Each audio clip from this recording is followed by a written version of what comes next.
அருணின் கனவு உங்க வாழ்க்கையையும் மாற்றும் ரகசியம். ஒரு சின்ன ஊர்ல அருண் அப்படின்னு ஒருத்தன் இருந்தான். அவனுக்கு பெரிய ஆசை, ஒரு நாள் பெரிய பிசினஸ்மேன் ஆகணும். ஆனா ஒவ்வொரு தடவையும் முயற்சி பண்ணினாலும் பாதியிலேயே விடுறான். ஒரு நாள் அவனோட தாத்தா சொன்னார், கனவுகள் மட்டும் போதாதுடா அருண், கனவுக்கு திசை வேணும், திசைக்கு விதி வேணும். அந்த வார்த்தை அவனோட வாழ்க்கையே மாறிச்சு. எஸ் என்பது ஸ்பெசிஃபிக், தெளிவா சொல்லு. பெரியவனா ஆகணும்னு சொல்லுறது போதாது, 2026க்குள் 1 கோடி சம்பாதிக்கணும்னு சொல்லணும். தெளிவில்லா இலக்கு மூளை குழப்பமடையும். தெளிவா சொன்னா மூளை அது ஆணை மாதிரி ஏற்றுக்கொள்றது. எம் என்பது மெஷரபிள், அளவிடக்கூடிய இலக்குவை. இலக்கை எண்கள்ல சொல்லு.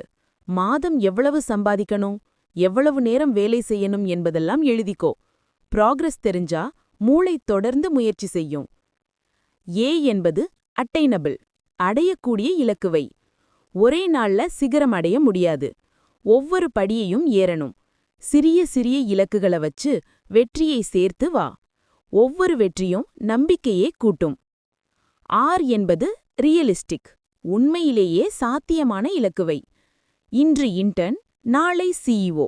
இது சாத்தியமல்ல. ஆனா இன்று இன்டர்ன், இந்த வருஷம் டீம் லீடர், இது சாத்தியம். நம்பத்தக்க இலக்குதான் மூளை முயற்சி செய்ய வைக்கும்.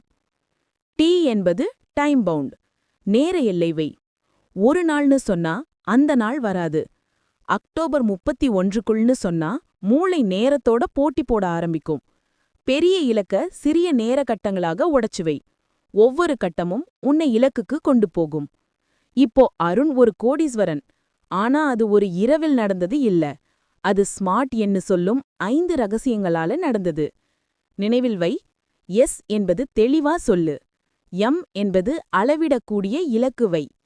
ஏ என்பது அடையக்கூடிய இலக்குவை. ஆர் என்பது உண்மையான இலக்குவை.